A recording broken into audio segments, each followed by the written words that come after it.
Hi, welcome to Foster Denovo Talks. Today I'm joined by the lovely Louise Blair, who is our Director of People and Culture. She's going to share with us today her HR journey, which is a thoroughly interesting long tenure. We're going to also talk about how Foster Denovo totally and utterly supports career progression internally. I'm naturally interested in people. I'm interested in what motivates people. Finding out what motivates somebody is the absolute key to performance. HR is very much on the job learning, Darren. Every person is different. 22% of the workforce were either promoted or changed roles. Last year, we have an awful lot of agility across the organisation. But there's also one thing, which is one external accolade she's going to share with us. It just proves that Foster Denovo doesn't just talk a good game, Foster Denovo plays a good game. You're going to love this one.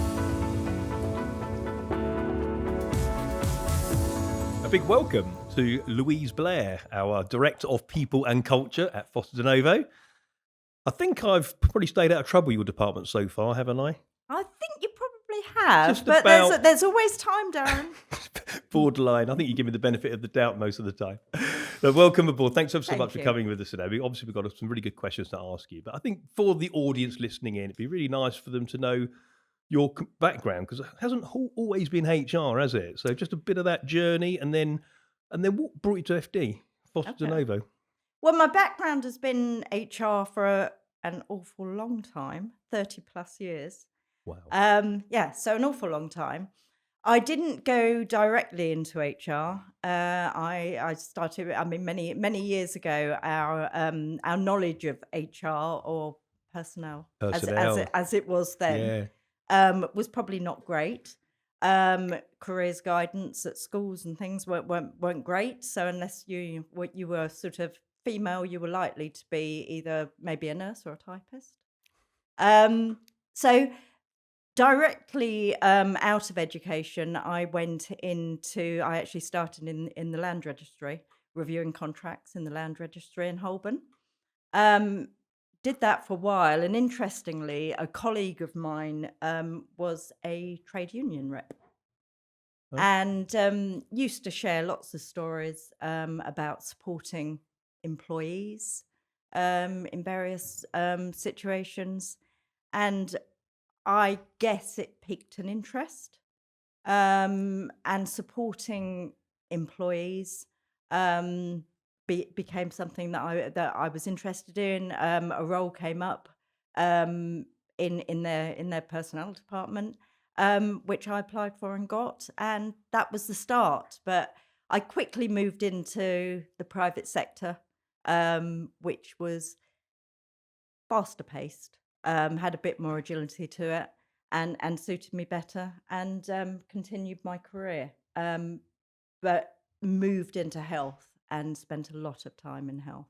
So how did you learn the tricks of the trade as you're coming from a slightly different background? Um, I think HR is very much on the job learning, Darren. Every person is different, every situation is different, and you need to take every situation head on. Just because you've done something similar before with somebody else, you can't assume it will be the same for the next person or the next situation.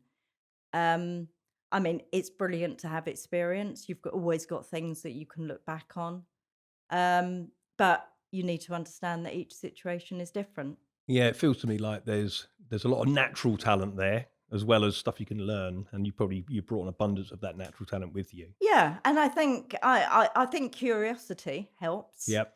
I'm naturally interested in people. I'm interested in what motivates people, because that can be hugely different.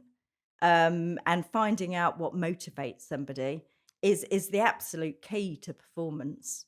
Well, I could already hear it in your voice, the passion you've got around that. So I think you found the right role, haven't you? Makes for a better life if you're doing the role you love. Absolutely. And then you ended up at Foster Denovo, obviously. I So did. what brought you to here?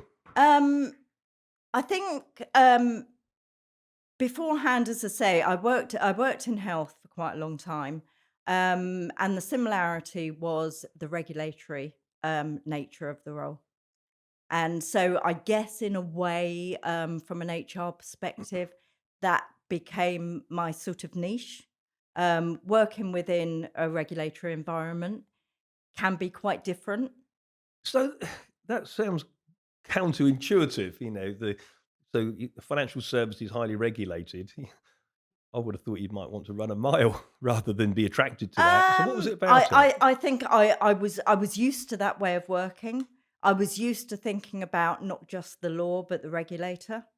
Right. Um, and as I say, I think it probably held me in good stead for an interview at Foster Denovo because I was able to sell myself Yeah. with that knowledge. Use some of that tone, that terminology probably helped. Absolutely. Also, the thing about the size. I mean, as far as I'm concerned, when you're working in an HR role, the size of the organisation matters. Um, Working within the sort of size of Foster Novo, as it was then, and as it is now, um, means that you can be a true HR generalist. So the size was an attribute that you were attracted to with Foster Absolutely, Denovo. Was there absolutely. anything else that stood out at that moment in time for you that made you want to take that role? Well, I think certainly coming into the interview, um, I knew very early on. Did you? I did, I did. When I come into whenever I go for interviews, I always make sure I get there early so I can hang around reception a bit. Oh, okay. So just sitting in reception, um, seeing people as they walk past the desk, seeing how people interact with each other, that gives you a really, really good insight. And and the interview process, uh, everyone I met um, was A, very nice, and B, so proud of the organisation they worked for. Wow. And that, I mean, that just really, really came across to hear people speak with such passion about the organisation they work for is fun. It leaves you buzzing and thinking, I want to be part of that too. Yeah. Oh, that's Yeah, I mean, I have to totally agree with you. I mean, my role in the past has been in the sales side of things. yeah, But I always remember when we used to go out a lot more to see people face to face. You go to a company and you go to reception, and I always thought that the receptionist was the first yeah. impression. They're a Agree, biggest advert for that organisation, and you're agree. absolutely right. It was a very different meeting when we had a very positive, welcoming reception. Yeah, I totally Absolutely. agree with you. It's a big part of it. That's brilliant. Okay, so then in terms of you're now inside Foster Denovo, the hmm company was a lot smaller when you first started. I think that was 7 years ago, wasn't it? 7 years now? Nearly 9 years ago. Nearly 9, blimey. Nearly nine. I started on a fixed term contract. Yeah, So yeah, started did about a year on a fixed term contract, and then I've stayed. great. So from anybody watching this, looking in, in terms of career progression inside Foster Denovo, I mean, I saw the numbers the other day, actually. I was flabbergasted. 41 internal promotions Last year. last year. Yeah, yeah, and that accounted for about, I think it works out about 22% of the workforce were either Fantastic. promoted or changed roles last year. We have an awful lot of agility across the organisation. Amazing. So, what does Foster Denovo do then? Obviously, a lot to do with you as well. What does it do to support career progression for people? Well, we've first of all we created career paths, so they're visuals, Right. so people can actually have a look at the grapevine, at our intranet, and see where they could progress to. And that works either in a linear fashion, or they could acquire a certain amount of experience. And so there's suggestions on there. If you've been in this role for maybe a year or 2 years, you could obviously go to the next level. Or have you thought about going over to that side of the business and doing something slightly different, So but using you actively promote that as a thing, do you? we do. Wow, We do, that's we do, impressive. and we always say to people, take a look, take a look on there, have a think about things, but we want to promote the organisation much wider. Yeah. You know, we don't want people to think I'm working in this team and I'm always going to work in this team and that's going to be it. We've got a big organization now. Yeah. And there are all sorts of different places where you can go and use all those skills that you've acquired will be absolutely fantastic somewhere else. And we're brilliant at nurturing people. Our managers love developing people. And, you know, so we're always saying to people, please keep looking. Yeah, that's a strong kind of ethos around career flexibility. Yeah. You don't often see that, do you? You know, you've got a role to play and you may grow that role, but that's it. You're kind of stuck on a rut. Exactly. And I always say to our managers, you know, it's never good news when somebody wants to leave your team. You know, there's always that bit of, Yeah. oh, but you know, be generous and think how well that you've helped to prepare them for the next role. Yeah. Because I just think that is, you know, I've got children myself. I'd love to think somebody's looking out for my children in that way. And to be able to have some hand in preparing them to move up, you know, in their career is amazing. So that touches on the culture of the Mm. organisation. I think you've obviously been instrumental in that. So what is it about the culture that you like, and what makes it so unique? I think there are lots of things, but two things that spring to mind. Collaborative. We are hugely collaborative. We love talking. We love talking to each other. We work in teams as much as we can because we've all got different skills. And they're very mixed teams, which is absolutely brilliant because you hear everyone's voice. And more importantly, you learn from each other. So there are all sorts of things that you could potentially do on your own or independently, but as a team, you can achieve so much more. So we are incredibly collaborative, um, and also very empowering. What do you mean by that? What I mean is, we ensure the decision making is where it should be. Well, I would like to think that people and anybody in the organisation that is speaking directly to a client is empowered to make a decision, or it's empowered to make an appropriate decision. Yeah, Um, so that we're not always having to, oh, hold on while I less speak meetings. to my manager and I'll Less get back meetings. to you or whatever. They're empowered to do that, which gives them a feeling of influence Yeah, and to be valued and to feel valued. I think you need to feel that you've got some influence. yeah. Well, it's like a basic human need, isn't it? That kind It of really to feel is. significant. It really is, and I think to be, as I say, for people to feel valued, that really works. So to empower people, you know, again, delegation comes from generosity. Yeah, You know, sometimes you know managers don't delegate appropriately, and you know, I always think if you're not delegating to people, you're sort of robbing them of a chance of learning. yeah, yeah. You have to let them grow. Yeah. Yeah, So while some managers are naturally protective and you know and don't and maybe a bit controlling and don't want to give too much yeah, away, they need to learn to give away. yeah. That's never been my problem. Probably too far the other way, to be honest. And mine. So that leads us quite nicely on to the next sort of question, which is a slight change of topic, but it all fits together. And that's, as a company, Foster Denovo has been very acquisitive of late. And Yes. so that brings with it challenges as well as Mm. opportunities. Be really great to hear from you. How have you and your team helped smooth out the transition from people and companies coming across into the organisation? Yeah.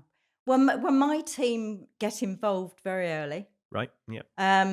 So we do have to go through under the 2P regulations. We have to go through a formal consultation with all of the staff. We make that as informal as we possibly can, while obviously meeting the requirements. So it means getting to know people on a group basis and on an individual basis. So we talk to each person individually. We hear their concerns. Um, we treat them with complete empathy because it can be an incredibly unsettling time for people. Yeah, I've been in the situation myself. It's incredibly unsettling. People may have worked in the same environment for many years, um, doing very similar roles for many years, and suddenly, they're being acquired by what is generally a much larger organisation, um, and are not quite sure of the outcome. So we get in there quickly. yeah. We try and do everything we can to make them feel comfortable, to make them feel settled. We look at within change management. There are what we call secure attachments. Hmm. So we look for those secure attachments. What's not going to change? Because people need to know what's not going to That's change. really powerful, actually, because I think the stress they would be feeling comes from feeling out of control. You Absolutely, focus on the things that they can control or to have some influence on. You're absolutely. tripping to balance a wee bit and hopefully reduce the levels of stress. Exactly that, exactly that. So we would absolutely harness on those secure attachments. So talk to them about what's not going to change Yeah. and support them through what is going to change. But we have several meetings with them. We always say, reach out to any of us anytime. Don't sit on a concern Yep. and mull it over. Just, because it's usually something that we can just literally, solve for you almost immediately. So just come and talk to us. So by the time they're on board, they know us as an HR team incredibly well. And hopefully they will see us as that person that if they've Yeah. got any problems, you know, if we don't know the answer, we know somebody that does. So what about, I mean, a lot of the acquisitions are smaller firms. I think small organizations that are looking somewhere as a great home for their clients because Yeah. they might be looking to sort of um, hand over a period of time and maybe look towards retirement and things like that. So those smaller organizations, they wouldn't have had a HR function No. before. And so I could imagine it's quite odd for them, quite different. I mean, Yeah. for me, it would be like, oh, we've got to follow all these processes now. It could be a bit tedious. So how do you manage that? How do you? Yeah. I mean, I think it is odd for them for sure. I think sometimes it's comforting for them actually. It's an outlet. It's somebody else to talk to, somebody that might be a bit more independent than the management or Yeah. where they've been working. But equally, we take things at a pace. We try very hard not to overwhelm them. We absolutely understand that it's a lot to take in. And therefore we think about what they need to know and when they need to know it. Right. And we're mindful of the pace that we go. Okay, so we've talked about the career progression, the pivoting to different roles. We talked about acquisitions, smaller and larger, and how you transition those people across, um, which is brilliant. And the trouble is though with a lot of these things, this podcast could just be used telling us a script, right, Mm. to try and make us look good. So talk's cheap, right? So how do we what's the evidence we can put the proof in the pudding? What evidence? What are you proud of? What's going on out there that can just demonstrate to the outside world that you are walking the walk? Um, External validation, Such IIP, as IIP Platinum, IIP Investors in Platinum. People Platinum. For those people that aren't fully aware of how that all works, could you just explain the journey to platinum and what did it entail? Yeah. I mean, Investors in People is the external accreditation for management, for supporting and managing employees. So, it's looking at world-class um, management. Only 2% of organizations that apply for IIP end up with a platinum award. Um, so that it's a massive It is achievement. massive. I mean, I have to It's say, do you know what? If I'm being honest with you, we were going through the process originally. We got to yeah, silver, and I was thinking, wow, that's about it now. Then it was gold. I thought that's about it now. I didn't know we can go any further. And suddenly we've got platinum. I mean, it was a shock to the system. Obviously, I was missing what was going on internally for Mm. the amount of work involved in that and the amount of quality. So, thank you for your involvement in It's that. I mean, it's been a fantastic journey. I can honestly say that. It's been, I think it's been a 9-year journey getting to platinum. Wow. Um, but it's done exactly what it's supposed to do. It's meant that we move and we go through continuous improvement. And that's Yeah. exactly what Investors in People is about. It's that continuous improvement. So everything we do, we then build on it and build on it and build on it until it becomes just part of what we do. It's Yeah. part of our DNA. But we are always looking to improve. We'll never stand still. We won't ever Well, stand if you still. We stand don't still, want you're to. you're going No. backwards, aren't you, really? Absolutely. Yeah. I mean, I have to say, Absolutely. as an organisation, as Foster Denovo, and then the employee benefits side at Second Sight, loads of awards over the years. But I have to say, I think this one is probably, for me, and certainly must be for you, must be the proudest award, especially from an external source justifying what we do, Yeah. I mean, and I'd love to think that anyone that looks on us as a future employer would look and think, as an Investors in People platinum employer, you know, I would hope that they would develop and support me in the Yeah. way that I would expect to be. I think they've got half a chance with that. So what's next for HR? Well, as I said, we won't ever stop. I mean, what's next is we're further developing our succession planning, ensuring that we've got people in the right place to join our academies, our internal academies, to look at further management roles. So we're looking at all the next cohort of people that are coming through. As the organisation is growing at the rate that it's growing, we are creating more and more opportunities for people.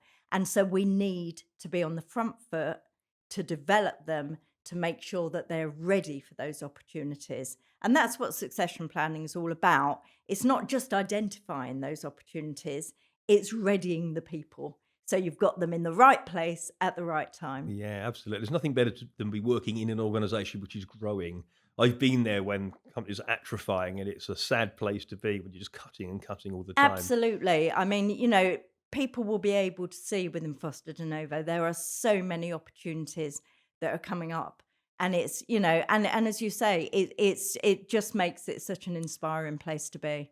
Yeah, so we've got there's potential financial advisors looking for a home to grow their Yeah. business. We've got people in financial services jobs, paraplanners and wider group of Hmm. people looking for a place to work. We've potentially got people looking at Foster Novo as an acquirer of Yeah. their businesses.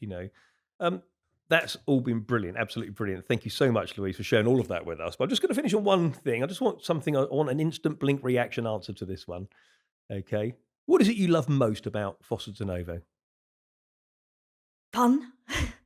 I mean, seriously, we have fun. It's an engaging place to be. It's a hugely energizing place to be. But we want people to enjoy their jobs because we spend an awful lot of time working, and we want people doing the right thing that's right for them. So we will help people. We can help to design roles with people. We've got that many opportunities that we can help to do that with people. We want people to do what they enjoy doing, and I Interesting. do. So Yeah. Yeah. People seems to be a big part of this organisation. When we get to this absolutely question, it's about the people, and fun's brilliant. I mean, if that's the top of your list as a HR person, then I will certainly want to come and work for Foster de Novo. But thank you brilliant, ever so much for being open with me. I know this is a bit odd and a bit different for you to do this today, but really appreciate it. And hopefully the audience out there who are looking in, we've got a really good insight into the way we operate. And hats off to you for everything you've achieved. Thank you. brilliant. Thank you, Darren.